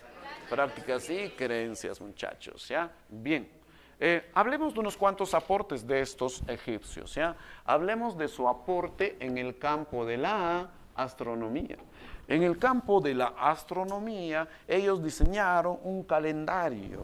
¿Qué tipo de calendario? Solar, muchachos, o sea, un calendario solar. ¿De cuántos días? De 365 días. ¿Qué tal? ¿Es el primer calendario de la historia? ¿Cuál es el primero? Lunar. ¿De cuántos días? Vamos, el segundo calendario. Te cambio de pregunta. ¿Quién tiene el primer calendario solar de la historia? Tienes que saber escuchar, ¿eh? Vamos. ¿Quién tiene el primer calendario solar de la historia? Egipto, ¿ya? Bien, un pequeño consejo, no se adelante, ¿ya? Hay que darnos nuestro tiempito. Como en admisión, esta pregunta es sencilla, lo marcas, pero al salir te das cuenta, uy, no era así, me precipité. Siempre un poquito de paciencia, muchachos, ¿ya? Un poquito, ¿ya? Se comprende a su edad de ustedes ser impacientes, pero si siempre seremos impacientes, nunca vamos a mejorar, ¿ya? Hay que mejorar nuestra paciencia, ¿ya? Bien. Hablamos de su escritura también. ¿Cuántos tipos de escritura tuvieron ellos? ¿Cuántos tipos? Hasta 3 tipos de escritura, muchachos. ¿Cuáles son esos 3 tipos de escritura? La escritura jeroglífica, la escritura hierática y la escritura demótica. Bien, jeroglífica, hierática y demótica. Vamos, la jeroglífica es la escritura más antigua de la historia. ¿Cuál es la más antigua de la historia? La cuneiforme. Te cambio de pregunta. ¿Cuál es la escritura más antigua? De Egipto. Jeroglífica. Así es, ¿ya? Bien. La escritura jeroglífica no la podía utilizar cualquier persona. No. tú, del pueblo, la chusquedad, tú no puedes utilizarlo. ¿Quién nada más la utiliza? Los funcionarios, servidores del Estado nada más, solo ellos la podían utilizar. Por eso que la escritura jeroglífica se le conoce como escritura estatal. Solo los funcionarios del Estado la pueden utilizar. La hierática tiene otra función para la brujería, hechizos rituales, chamanería. Por eso se le llama escritura sacerdotal. La demótica es de las tres la escritura más sencilla, la más sencilla. ¿Para quién se ha hecho esta escritura así sencilla? Para nosotros, el pueblo, sin preparación, ¿cierto o no? Por eso que se llama demos. ¿Qué significa demos? Pueblo. Escritura para el pueblo, escritura popular. ¿La captaron o no la captaron? Vamos, me dicen, 3 tipos de escritura. ¿Cuáles son? A ver, la jeroglífica. ¿Por qué se le llama estatal? Vamos, la hierática. Ya, sacerdotal. ¿Y la demótica? ¿Por qué? Es la más sencilla. A ver, ¿a cuál de las 3 escrituras lo puedo llamar escritura de tipo comercial? ¿Por qué demótica? ¿Por qué? Porque tú, para dedicarte al comercio, ¿cómo tienes que escribir? ¿Bonito, con adornitos todavía o rápida? Para el comercio la escritura tiene que ser rápida, pues, ¿ya? Vamos, de las 3 escrituras, ¿cuál es la más antigua de Egipto? ¿Y habrá sido descifrado? Sí, descifrado por este egiptólogo François Champollion. Champollion, ¿cómo lo descifra? ¿Por champazo? ¿Cómo lo descifra? Lo descifra gracias a una roca, a la roca de Rosetta, muchachos, ¿ya? A la roca de Rosetta, ¿sí? ¿Ya? Bien, la roca de Rosetta, llamado así porque se encuentra en una provincia egipcia llamada Rosetta, encontrada por los hombres de Napoleón, ya por los hombres de Napoleón, tiene 3 tipos de escritura en ella, muchachos, ¿ya? Una de ellas era la jeroglífica y las otras son distintas, no nos interesan, ¿ya? Bien, la jeroglífica no se sabe, pero como dice lo mismo acá, ¿qué hace Champollion si dice lo mismo? La compara y llega a descifrar esta escritura jeroglífica. ¿Quién hizo lo mismo? Rawlinson. ¿Con qué roca? Behistún. Y acá Champollion lo hace ¿con qué roca? Rosetta, ya, Rosetta. Listo, nada más, ¿ya? Hablamos de su religión, ¿Qué eran, mono o politeístas? Eran politeístas, muchachos, ya, eran politeístas. Hablamos de sus dioses entonces, ¿ya? De sus dioses, ¿ya? ¿Cuántos dioses tenían los egipcios? Más de 3,000 dioses, ¿ya? Más de 3,000 dioses. Mencionamos a los que nos interesan. Mencionamos a una tríada sagrada, ¿ya? A una tríada sagrada. ¿Quiénes son esos dioses? El dios Osiris, Isis y Horus, muchachos, ¿ya? Osiris, Isis y Horus, ¿ya? ¿Quiénes son? Padre, madre, hijo. Padre, madre, hijo. Osiris es el dios representado con el sol, dios solar. Isis, lunar. Y Horus, también solar. Profesor, 2 soles, ¿cómo los diferencio, profesor? Les pregunto, ¿quién es más ancianito, el padre o el hijo? El padre. Por lo tanto, Osiris es un dios solar, pero que está muriendo ya, es viejito. ¿Puedo decirlo? ¿Un sol poniente? Sí. Y por lo tanto, Horus, ¿qué tipo de sol será? Saliente, ¿ya? Bien, ¿a quién de los dos lo puedo llamar atardecer? Amanecer. Horus, vamos, me responden. La tríada sagrada, ¿quiénes son? Osiris, Isis, Horus. Vamos, sol poniente. ¿Quién? Saliente. Horus, lunar. Isis. Osiris tiene su hermano malvado. ¿Cómo se llama su hermano? Se llama Set, muchachos. ¿Ya? Set es dios de la maldad, dios de la oscuridad. ¿Y cómo es malo este dios Set? Mata a su propio hermano, mata a Osiris. No solamente lo mata, lo descuartiza en pequeños pedacitos. Vamos, ¿qué dios ha muerto? Por lo tanto, se convierte en el dios de los muertos. Y como dios de los muertos, ¿cuál es su función? En el otro mundo de los muertos es el juez de las almas, ¿ya? Él se encarga de ver qué alma se salva, qué alma se condena, ¿ya? Es el dios de los muertos, no olvidarse. A Horus ustedes lo conocen. Horus es ese dios con su cabeza de chacal, muchachos, ¿ya? Lo conocen, ¿ya? Bien. Chacal es una especie de perro, Este es el dios Anubis, muchachos. Anubis, ¿qué está haciendo? Acá, está momificando. ¿Qué tal? Para esos tiempos, ¿habrá personas dedicadas a la momificación? Sí. ¿Y quién era su santo patrono protector de estos momificadores? Anubis, es el dios de la momificación. Les pregunto, ¿quién es el dios de los muertos? ¿Y Anubis? De la momificación, embalsamación, correcto, ¿ya? Hablamos de otro dios, hablamos del dios Ra, Ra, Dios, es el más poderoso de todos, escuchamos, es el más poderoso de todos, vamos, pero también representado con el sol, por lo tanto, tantos soles, ¿qué tipo de sol será este? ¿Poniente? ¿Qué tipo de sol?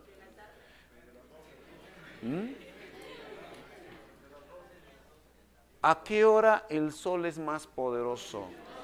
Al mediodía, muchacha, por eso es el sol del mediodía, es el más poderoso, pues, muchachos, ¿ya? Hay otro dios, hablamos del dios Amón. Amón es un dios que es representado con su cabeza de carnero, muchachos, ¿ya? Con su cabeza de carnero. Amón, ¿dios de qué cosa es? Es el dios del aire. Sin aire te mueres, ¿ya? Sin aire te mueres, ¿ya? De hecho, estos egipcios son tan religiosos que mezclan, fusionan a sus dioses. Mezclaron entre ellos al dios Ra y al dios Amón. ¿Y qué dios obtuvieron? Ramón, no, pues chiquita, no. ¿A qué dios obtuvieron? Al dios Amón Ra, es el dios más poderoso, muchachos, ¿ya? Bien, son politeístas. Hablamos nosotros de hablamos de su literatura, ¿ya? Hablamos de su literatura. Antes de hablar de su literatura, hablemos nosotros de su organización, ¿ya? De su organización sociopolítica, ¿ya? Hablemos de su organización, Uy, ya lo malogré la pizarrita. Bueno, en fin, ¿ya? Bien. ¿Quién es la máxima autoridad en Egipto? El faraón, naturalmente, ¿ya? El faraón. Sin embargo, el faraón, su verdadero nombre no era faraón, su verdadero nombre era el Arpea, muchachos, ¿ya? Era el Arpea. ¿Cómo se acuerdan? Fácil, el faraón cada vez que iba de un lugar a otro llevaba su arpita y tocaba. Bueno, eso es mentira, pero para que te acuerdes. Vamos, ¿cuál es el verdadero nombre del faraón? Arpea, es la máxima autoridad en Egipto, ¿ya? Vamos, el faraón en su ausencia, el faraón no gobernaba solito, gobernaba con sus apoyos, con sus cogobernantes llamados visires. ¿Cuántos visires hay en Egipto? 2. 1 del Alto Egipto y 2 del Bajo Egipto, y cogobiernan con el faraón, muchachos, ¿ya? Sin embargo, su verdadero nombre del visir no es así, su verdadero nombre es el Chati. ¿Por qué? Porque era chatito, muchachos, ¿ya? Chati. Hubo un caso donde el faraón se ausentó por 15 años. ¿Y qué tal? ¿Habrá habido anarquía? No. ¿Por qué? Porque hay un cogobernante ahí que va a establecer el orden. ¿Quién es? Los visires, pues, muchachos, los chatis. Cada vez que el faraón se iba de un lugar a otro, se llevaba este funcionario a los escribas, muchachos, ¿ya? A los escribas, ¿ya? Bien, ¿qué es el escriba? El escriba es el intelectual de Egipto. Él es el que sabe escribir, sabe leer, sabe de conocimientos, muchachos. Cada vez que el faraón se iba de un lugar a otro y quería emitir una ley, una norma, ¿quién debería estar ahí para escribirla? Escriba. ¿Quién hace eso? Un secretario. ¿Qué tal puedo llamarlo? ¿El secretario real o no? Sí. De hecho, todas las mamás querían que sus hijos sean escribas. ¿Por qué? Porque este era un personaje económicamente muy respetado y socialmente también muy respetado, ¿ya? El escriba de día trabaja y de noche Estudiaba, muchachos, porque el conocimiento no viene así de fácil, tienes que sacrificarte, ¿ya? Pero tenía muchos beneficios el escriba. Como el escriba sabe de muchas cosas, al escriba el faraón le ordenaba viajar a las provincias para que recaude los impuestos. A ver, señora, usted 5 soles, usted 5 soles, usted 5 soles, usted 10 soles. ¿Por qué? Porque usted es más grande su casa, y le cobraba de acuerdo al tamaño de su casa, pues, ¿ya? Es el secretario. ¿Qué cosa recauda? Impuestos. ¿Qué cosa redacta? Normas, ¿ya? Bien. Sin embargo, hay un personaje que quizá sea más importante que todos estos muchachos. ¿De quién estamos hablando? Hablamos de los felás, ¿Quiénes son los felás? Los felás son los productores de la tierra, muchachos, ¿ya? Es decir, ¿quiénes serán estos? ¿Los ingenieros o los campesinos? Los campesinos, pues ya los campesinos. ¿Qué sería de una sociedad sin campesino? ¿Habrá producción? ¿Habrá tributación? No. Son la base del sustento del antiguo Egipto, los felás campesinos. A ver, vamos, si la captaron. La máxima autoridad. Verdadero nombre. Son los cogobernantes. ¿Cuántos visires habían? Su verdadero nombre. Vamos, ¿quiénes son los escribas? Son secretarios reales. A ver, ¿qué funciones tienen? 1, recaudar los impuestos. Y 2, redactar normas, muchachos. ¿Ya? ¿Quiénes son los felás? Los campesinos, ¿ya? Hablamos de su literatura, ¿ya? De su literatura. La principal obra literaria de estos egipcios es el libro de los muertos. El libro de los muertos, muchachos, ¿ya? ¿Qué es el libro de los muertos? Es un instructivo, es un guía, ¿ya? Un instructivo, un guía. Explico. El libro de los muertos no es un libro como el que tú conoces, no. El libro de los muertos es un gran pergamino de 25 metros de largo, muchachos, o sea, 25 metros de largo, en el cual se escribían brujerías, encantos, chamanerías en ella. Por lo tanto, el libro de los muertos, ¿qué tipo de escritura contiene? La hierática, muchachos, ya les he dicho, no se adelanten, ya, con calma, con paciencia, sean pacientes, ya. La escritura hierática. Este libro de los muertos era envuelto y era colocado al lado del cadáver. ¿Por qué? ¿Por qué la colocaban al lado del cadáver? Explico. ¿Qué tal? ¿Los egipcios ya creen en la vida después de la muerte? ¿Y los mesopotámicos? También. Todos estos creen en la vida después de la muerte, pero los egipcios la creen más interesante. ¿No ve que son los más religiosos?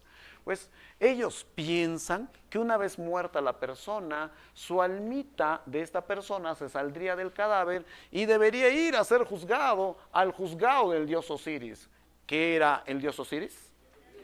Dios de los muertos. ¿Cuál era su función?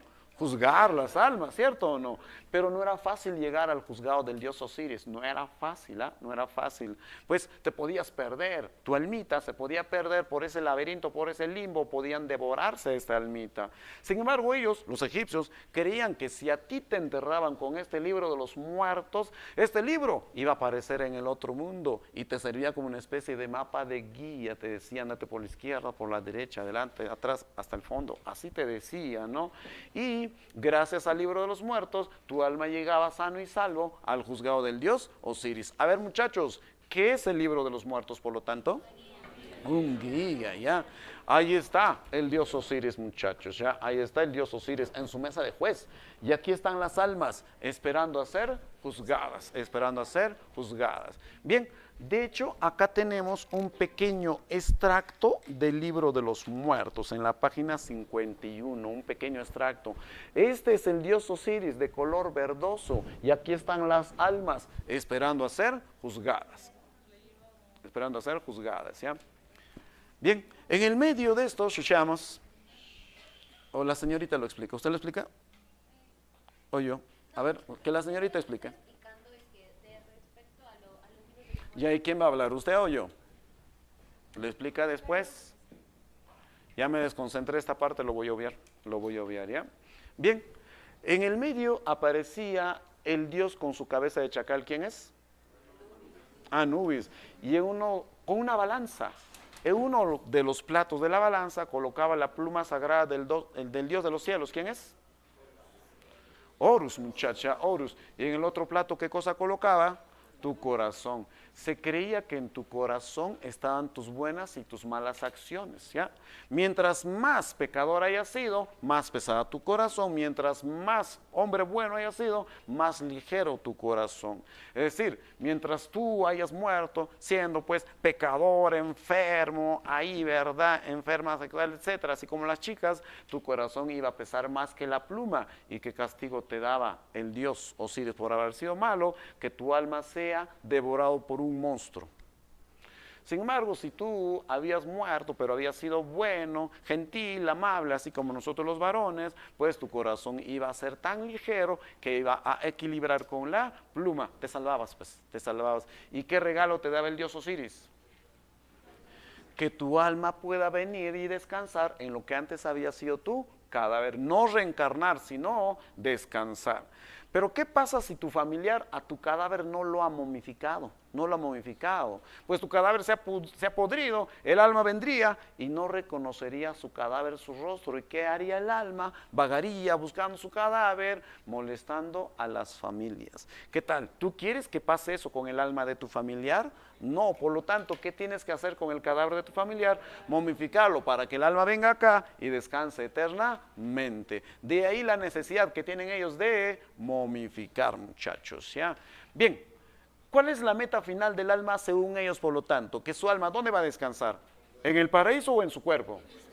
¿Y nosotros los cristianos pensamos así? ¿Los cristianos qué creemos? Que nuestra alma, ¿dónde va a descansar eternamente? En el paraíso. Pero ellos que piensan que su alma va a descansar, ¿dónde? En su cuerpo eternamente. Interesante el libro de los muertos. ¿Se captó o no se captó? Bien, hasta acá su aporte y veremos ahora su proceso histórico. Hasta acá, ¿dudas, consultas o estamos bien? ¿Estamos cansados? No, pero vamos a reiniciar nuestro cuerpo. ¿Cómo reiniciamos nuestro cuerpo? Nos vamos a dar una estiradita, muchachos, ¿ya?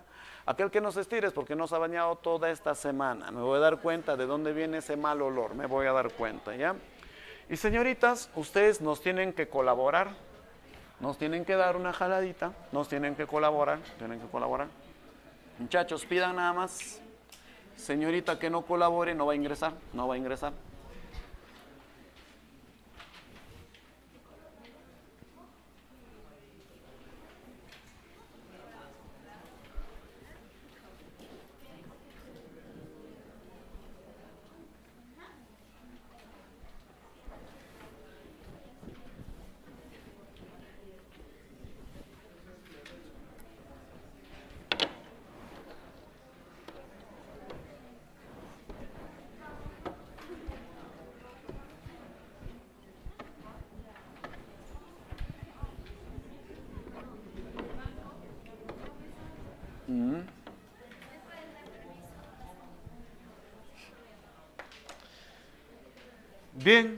Bien, seguimos muchachos, seguimos, ¿ya?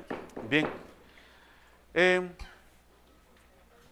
¿En qué consiste la historia del antiguo Egipto, profesor? Tiene una secuencia de periodos, muchos periodos. El primer periodo, ¿cómo se llama? Se llama así, el periodo preinástico o legendario. Preinástico o legendario. En este periodo, Egipto todavía no es un estado centralizado, no. Egipto es un estado descentralizado. ¿Qué quiere decir? ¿Que está unificado o sin unificar? Sin unificar. En este periodo, Egipto está organizado en ciudades-estado. ¿Por qué se caracteriza una ciudad-estado? Por ser independientes. Acá a sus ciudades-estado, ¿con qué nombre se le llama? Nomos. Se le llama nomos, donde sus gobernantes, ¿cómo se llaman? Nomarcas. Allá en Sumeria, ¿cómo se llamaban sus gobernantes? Encípates. Y acá, ¿cómo se llaman? Nomarcas, ¿ya? Bien, Egipto en este periodo está separado en el Alto y en el Bajo Egipto. A prestar atención. El sur es el Alto Egipto. ¿Por qué? Porque es una región montañosa, Alto Egipto. El norte es el Bajo Egipto. ¿Por qué? Porque es una región pantanosa a nivel del mar, muchachos, ¿ya? A ver, te pregunto, ¿el norte, alto o bajo? ¿Ah? ¿Y el sur? ¿Por qué?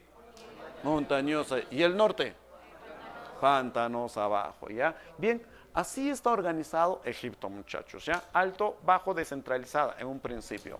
Acá, en este periodo, como se dedican a la agricultura, van a diseñar un calendario acá. ¿Qué tipo de calendario van a diseñar? Solar. ¿De cuántos días? Correcto. Acá también van a diseñar su primera forma de escritura ellos. ¿Cuál es?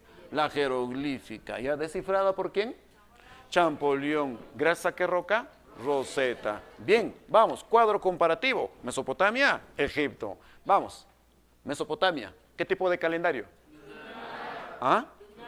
¿Días? Egipto, calendario. ¿Días? Mesopotamia, 365. Vamos, Mesopotamia, escritura más antigua. ¿Quién la descifra? Rawlinson. ¿Gracias a qué roca? Registrum. Egipto, escritura más antigua.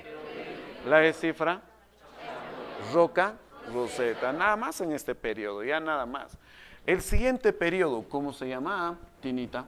Se llama el periodo Tinita, muchachos, ¿ya?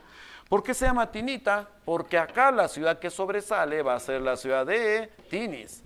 En este periodo sobresale la figura de un gobernante. ¿De quién hablamos? Del gobernante Menes Onarmer, muchachos, o sea, Menes Onarmer, ¿ya? Bien, Menes Onarmer es un gran estadista, muchachos. ¿Qué significaba ser estadista? Estadista significa ser un hombre calculador. Y este Menes Onarmer, ¿qué es lo que va a hacer? Menes Onarmer ofrece a los nomos la unificación, y al que no quiere unirse, ¿qué lo hará Menes Onarmer? Lo somete. Vamos, ¿qué hace Menes Onarmer con el Alto y Bajo Egipto? La unifica. Por lo tanto, ¿en qué periodo de Egipto ya está unificado, centralizado? Tinita. ¿Cómo nos recordamos que en el periodo Tinita Egipto ya está unificado? Fácil. Un fin de semana, cuando tú vas a lavar toda tu ropa sucia, ¿dónde la unificas? En una tinita. Qué fácil, ya. Bien, te explico. Vamos, el sur, ¿era el alto o el bajo? El alto. Los gobernantes, es decir, los nomarcas del Alto Egipto, cada nomarca gobernaba con una corona de color blanca. Y los gobernantes del Bajo Egipto, cada uno gobernaba con una corona de color roja. A ver, unita más. Los del Bajo Egipto, ¿corona de qué color? Los del Alto Egipto.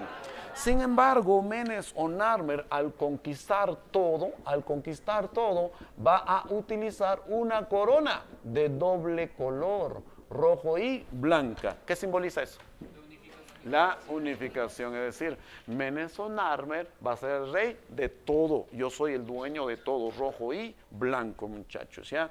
Bien, Menes Onarmer, este es el primer emperador de Egipto, pero en Egipto ¿se le llama emperador? No. ¿Cómo se le llama? Faraón. Es el primer faraón, muchachos, ¿ya? Menes Onarmer. ¿Y cómo es faraón? Les pregunto, la gente hasta acá, cuando sus familiares se morían, ¿dónde los enterraban? ¿Qué tal? ¿Tu papá podrías enterrar a tu papá, a tu mamá en una mástaba en esos tiempos?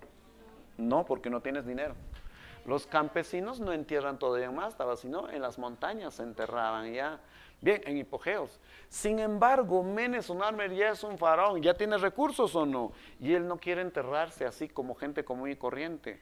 Por eso que él inicia una nueva forma de enterrarse. ¿Cómo se llaman estas tumbas? Las mástabas, muchachos. O mástabas, ¿ya? ¿Qué son las mástabas? ¿Son cualquier tumbas o tumbas reales? Tumbas reales. ¿Cualquier tumbas reales o las primeras? Las primeras. Tiene forma de mesa ya, muchachos. Bien.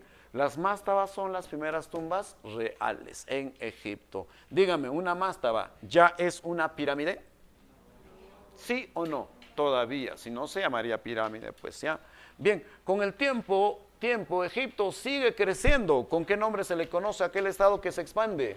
Imperio. Y a este periodo se le llama el Imperio Antiguo, antiguo. Su capital ya no va a ser Tinis, la ciudad que sobresale será Memphis. Por eso que este periodo, ¿cómo se le llama? Memfita.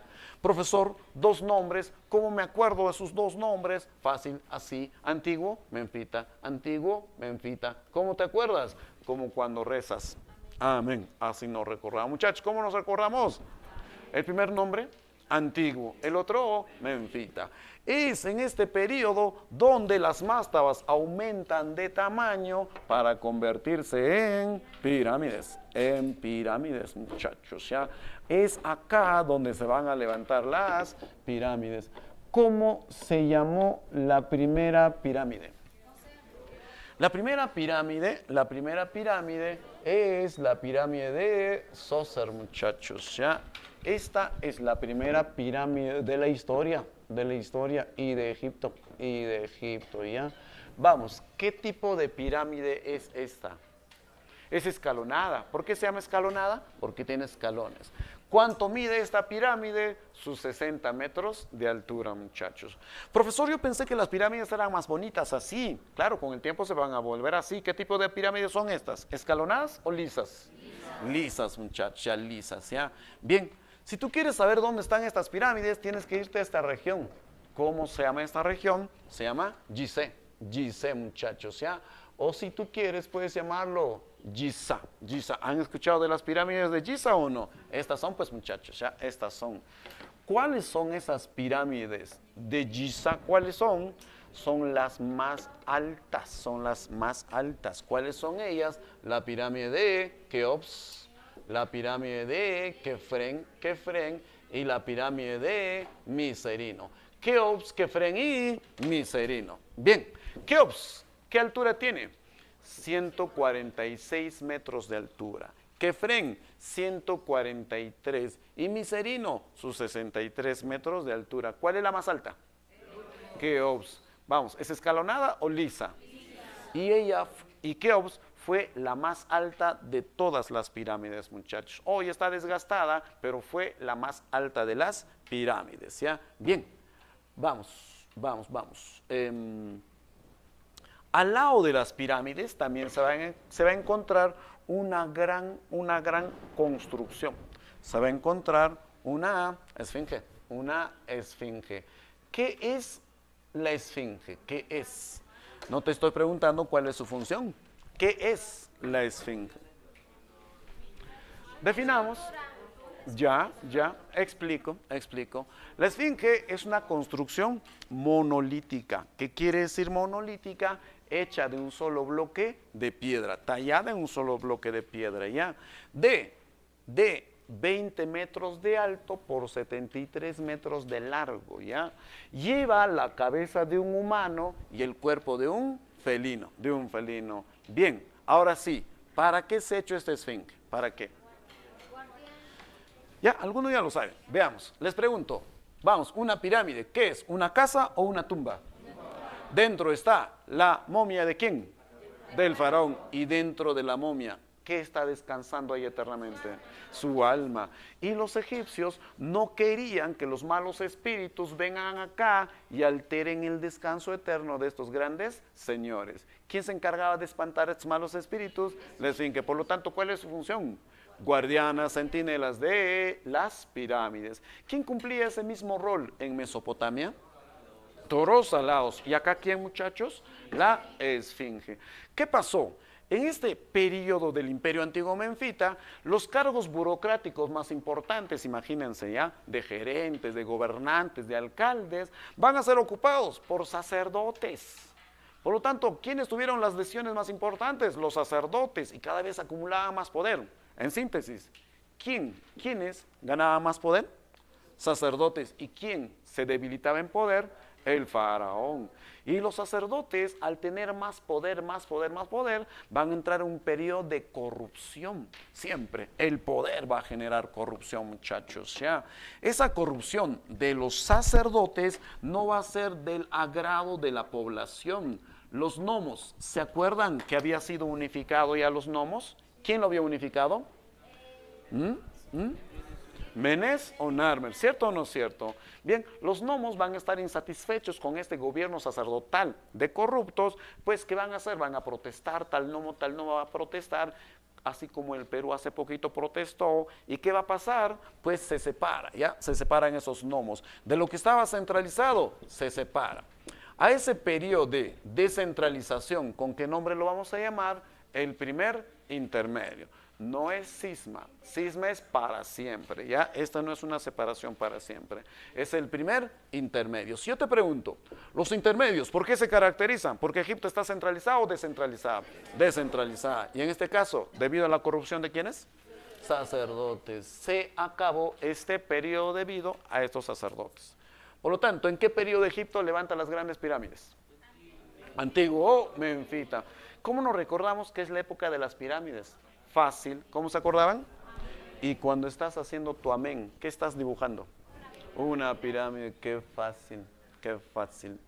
Como todas las clases que vamos a hacer, muchachos, ¿ya? Con el tiempo, Egipto se reunifica. A esa reunificación se le va a llamar el Imperio Medio. Pero su capital ya no va a ser Memphis, va a ser Tebas. Por eso que este periodo se le llama el periodo tebano. Medio o tebano. Este periodo es breve, muchachos, ¿ya? Este periodo es breve, ¿ya? ¿Por qué? Porque este periodo acaba con la invasión de estos pueblos, los Ixos. ¿Les suena su nombre Ixos? Vamos, los Ixos son indoeuropeos y todos los pueblos indoeuropeos, ¿qué metal conocen? Hierro. Vamos, ¿qué tal? A Mesopotamia, ¿quiénes introdujeron el hierro? Hititas. ¿Y Egipto quiénes? Ixos.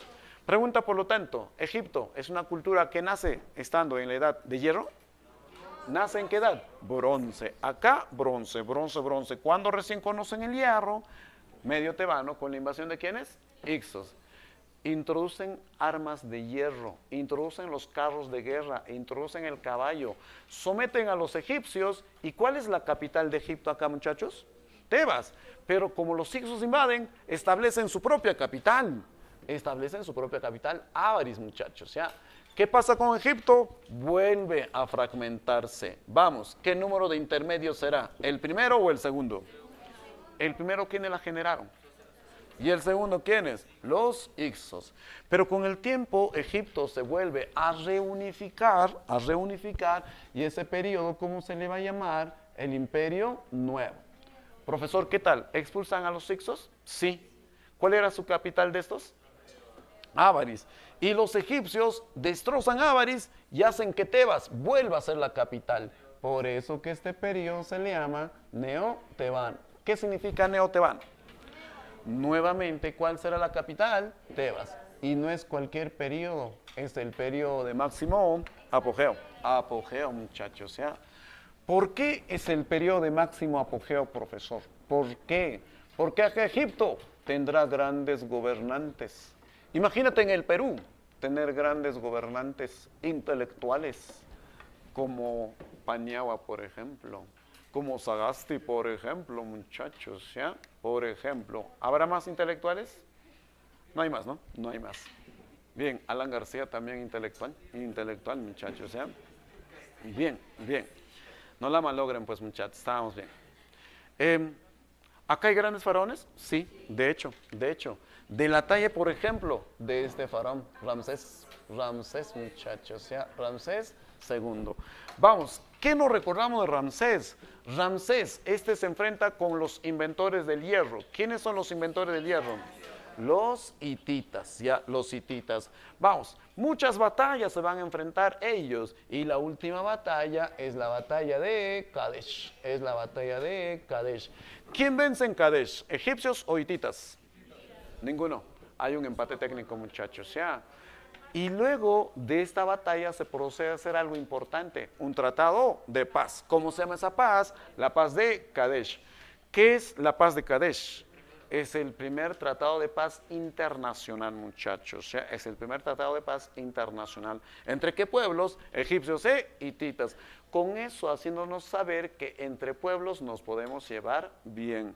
Perú-Chile, bien. Huamanga-Huanta, bien, muchachos. Ya, bien, ya. Es el primer tratado de paz. Vamos, otro faraón es este, Tutmosis III. Tutmosis III. Bien, Tutmosis III es un genial monarca, es un genial. Era tan sabio que se creía que era la reencarnación de un dios, del dios Tot, de su nombre Tutmosis. Tot, dios de la sabiduría. ¿Por qué sabio, profesor?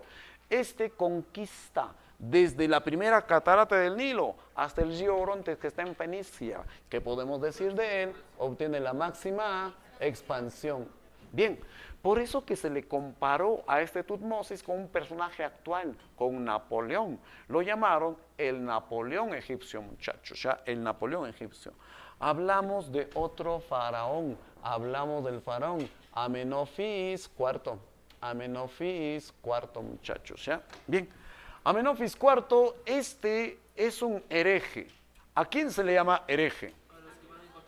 A los que hacen algo en contra de su religión, ¿cierto o no cierto? ¿Ya? ¿Qué hace este? Una reforma. Esa reforma se llama así, la reforma amarniana. A ver, repite conmigo, amarniana. Vamos, ¿por qué se llama amarniana? Muchachos, ¿cuál es la capital de Egipto ahorita acá en la historia? Tebas. ¿Cierto o no cierto? Sí. Pero ¿qué es lo que hace Amenofis IV? Va a trasladar la capital de Tebas a Amarna, de ahí su nombre, Amarniana. ¿Para qué hace eso, profesor? Es que acá quiere establecer un nuevo culto. Este va a establecer la adoración a un solo Dios. ¿Cómo se llama ese Dios? Atón. Atón, simbolizado con el sol. De ahí que Amenofis IV se cambia de nombre. De Amenofis IV a ¿qué? Natón. ¿Qué significa Akenatón? El hijo de Atón, el seguidor de Atón. ¿Para qué hace esta reforma amarniana? Muchachos, la reforma amarniana, ¿qué tipo de reforma es? ¿Económico-religiosa? ¿Para qué lo hace? Claro, ya. Hay muchos sacerdotes. ¿Qué tal muchos sacerdotes? ¿Pueden tener mucho poder? Sí. ¿Y si llegan al poder pueden generar una anarquía? Sí. Por lo tanto, se pone a pensar, un solo Dios, un solo sacerdote, y no van a tener más poder que yo. Entonces, ¿cuál es su objetivo? Es debilitar, reducir el poder sacerdotal. ¿Astuto o no astuto Amenofis? Astuto. Sin embargo, esta reforma amarniana, monoteísta, es un fracaso. Los sacerdotes se sublevan y Amenofis IV, ¡zas! Ustedes me apoyan, Amenofis IV, ¡zas! Lo matan a toda su familia, ¡zas! A toditos los matan, muchachos, ¿ya?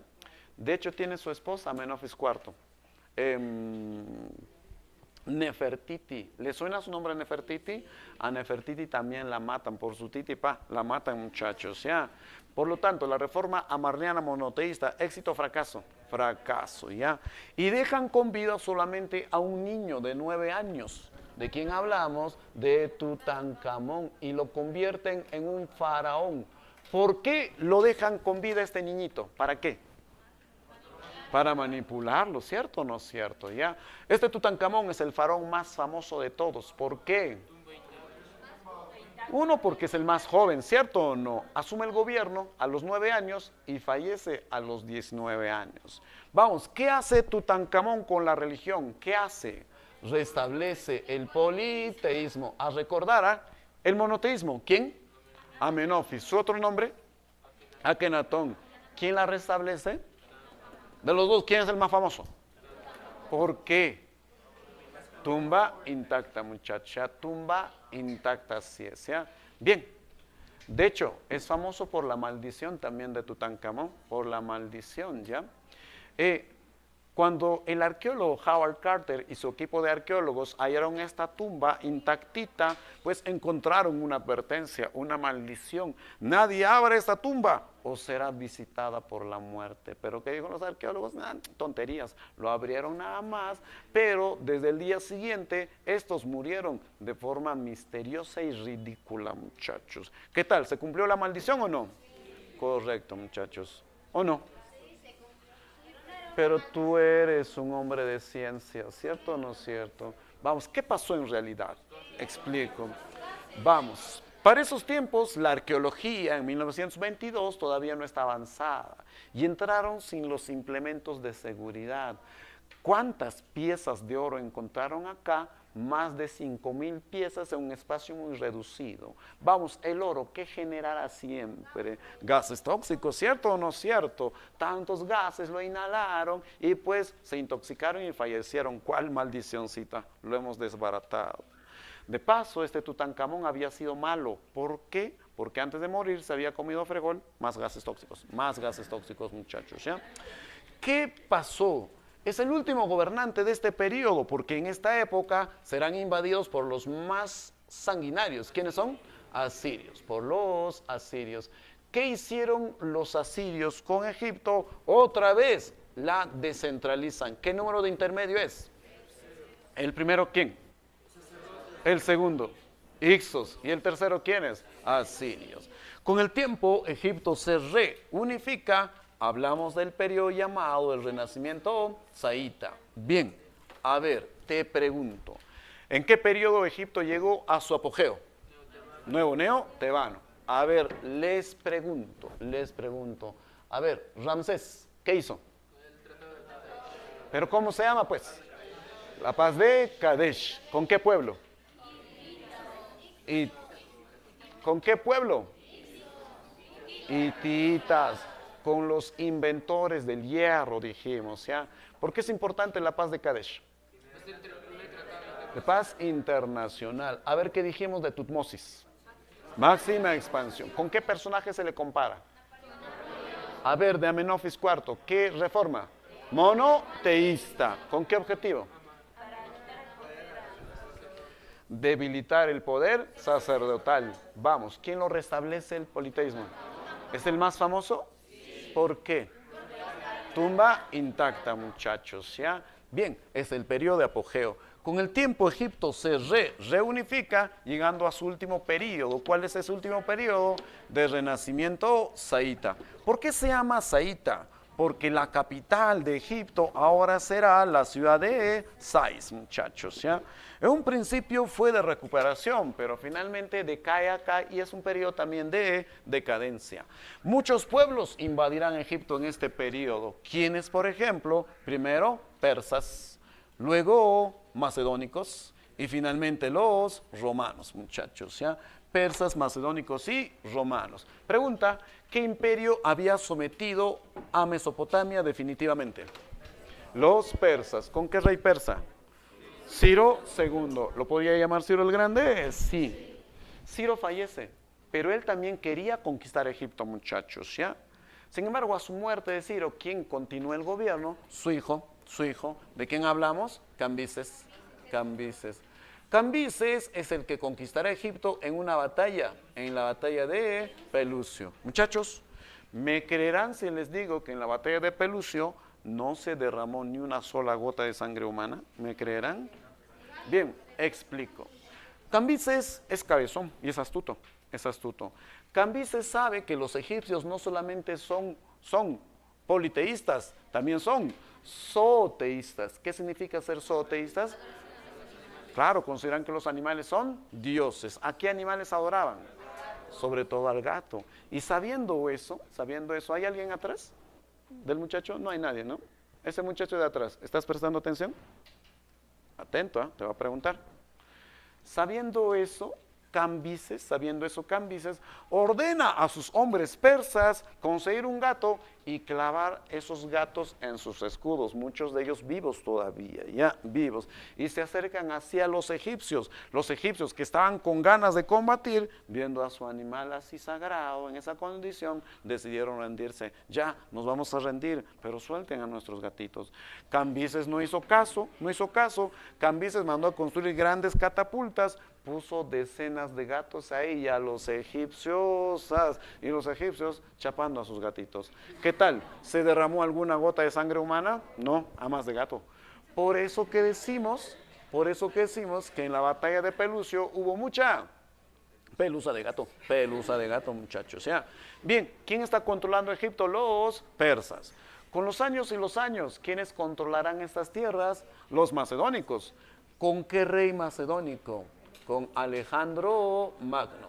Alejandro Magno es el tercero, ¿ya? Alejandro Magno. Alejandro se hace querer en Egipto, se hace querer, muchachos, ya va y lleva orden, se hace querer, muchachos. Y Alejandro manda a construir una ciudad en Egipto. ¿Cómo se llama esa ciudad? Alejandría. Vamos, ¿Alejandría dónde está? ¿En Chile o en Egipto? En Egipto, naturalmente. ¿Por qué es importante Alejandría? ¿Saben? Los hombres más cultos se reunían ahí. Los hombres que investigaban se reunían ahí. ¿Qué más está ahí? La biblioteca con casi 1.000.000 de rollos de conocimiento está ahí.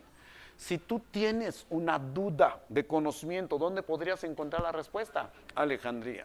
Cuando yo te pregunte por qué es importante Alejandría, me respondes así: Alejandría es la capital intelectual del mundo antiguo. ¿Qué van a responder, muchachos? Del mundo antiguo. Ahí que se produce ciencia, conocimiento. O sea, Alejandro muere tempranamente y a su muerte, ¿quiénes controlan todas sus tierras? Sus generales. ¿Qué general controla Egipto? Ptolomeo. ¿Desde dónde gobernará? Desde Alejandría. A la muerte de Ptolomeo, ¿quién gobierna? Ptolomeo II. Luego, tercero. Y así sucesivamente. 13 generaciones de Ptolomeos gobernarán estas tierras, muchachos, ¿ya? Y la última sucesora de estos macedónicos gobernando será la mujer más hermosa. ¿De quién hablamos? Cleopatra. La que conocemos es Séptima. La más movidaza es Séptima, muchachos, ¿ya? Cleopatra Séptima va a tener romances con este general, Marco Antonio. Con Marco Antonio, muchachos, ¿ya? Marco Antonio. De hecho, Marco Antonio solo la quería usar nada más a Cleopatra. Marco Antonio estaba en una guerra civil con Octavio en Roma por el control de Roma, guerras civiles. Marco Antonio necesitaba recursos para esta guerra. Escuchamos, necesitaba recursos. Así que se pone a pensar: voy a irme a Egipto, voy a seducir a esa chiquita, tanto va a quedar enamorada esa Cleopatra de mí, que por su propia cuenta me va a dar sus riquezas, y yo con esas riquezas voy a financiar mi guerra civil. Pero cuando llegue a Egipto, ¿quién seduce a quién? Cleopatra seduce a Marco Antonio. La belleza de esta mujer no estaba en lo físico. ¿Dónde estaba? En lo intelectual. Ella era muy inteligente, muchachos. Sabía cómo tratar a un varón, ¿ya? Sabía cómo tratarlo, muchachos, ¿ya? Bien. Así que Marco Antonio era el que le quería regalar sus cosas a Cleopatra. De hecho, él le quería regalar la mitad de Roma a Cleopatra. Es una total locura, ¿ya? Así que los romanos, preocupados ante eso, apoyan a este general, a Octavio. Octavio se va a enfrentar con esta alianza de Cleopatra y Marco Antonio en una batalla, en la batalla de Actio Actium. ¿Quién vence en Actio Actium? Octavio. Bien, y este se cambia de nombre a César Augusto. Y así todo Egipto terminó en poder ¿de quiénes? De los romanos, definitivamente. A ver, muchachos, ¿quiénes invadieron a Egipto finalmente? ¿Quiénes? Persas. Ahora otra vez, ¿quiénes? Uy, no prestaron atención. A ver, una segunda oportunidad. ¿Quiénes? A ver, persas, ¿con qué rey? ¿En qué batalla? Pelucio. ¿Macedónicos con quién? A ver, ¿qué ciudad construyó? ¿Por qué es importante? Del mundo antiguo. ¿Qué se produce ahí? Conocimiento, ciencia y conocimiento. Y finalmente los romanos lo someten. ¿Con qué general? ¿Con qué general? Octavio. ¿En qué batalla? Actio Actium. Se acabó Egipto, muchachos, ¿ya? Se acabó. Bien, te pregunto, ¿en qué periodo Egipto levantó las grandes pirámides? ¿Cómo se acordaban? Amén. Antiguo o menfita. ¿En qué periodo llegaron a su apogeo? Nuevo Neo-Tebano. A ver, ¿en qué periodo decae? Saíta. A ver, su primera unificación. ¿En qué periodo? Tinita. Son los periodos más importantes, básicos, ¿ya? A ver, te lo pregunto en desorden, sin ver a la pizarra. Vamos. Te pregunto, apogeo. Nuevo Neo-Tebano. Primera unificación. A ver, decadencia. A ver, apogeo. A ver, pirámides. Oh, menfita. Y se acabó, muchachos, ¿ya? ¿Dudas, consultas? ¿Hay o no hay? Bien, hasta acá nuestra clase. La siguiente clase, ¿qué temas vamos a desarrollar? La siguiente sí vamos a sudarla. ¿Por qué? Porque son 4 culturazas las que vamos a hacer, muchachos, ¿ya? Bien, así que la siguiente, escuchamos. Venir preparados para que lo entiendan fácil ya. Son 4 culturas, hebreos, persas, indios y chinos. A venir leídos ya. Porque si vienen sin leer, difícil que lo capten. Ya tienen que venir ya preparados. Bien, los chiquitos que deseen más información, todo el prospecto está acá de Historia Universal. Un libro muy bonito. Le entiendes al profesor, aunque sea más o menos, acá vas a encontrar todo lo que dice el profesor, hasta más información, muchachos, ¿ya? Y siempre más información es bueno, es bueno. ¿Cuánto es el precio de este librito? Está a sus 35 soles, muy bonito, muchachos, ya muy bonito, con una tapa dura, ¿ya? Los interesados se pueden acercar al profesor y los que quieran reservarlo para la siguiente semana también lo pueden hacer, pero mientras más antes lo adquieran, mucho mejor. Yo tengo un par de ejemplares acá, los interesados me lo pueden pedir. Bien, hasta acá nuestra clase, amigos míos, nos vamos hasta la siguiente, ¿ya?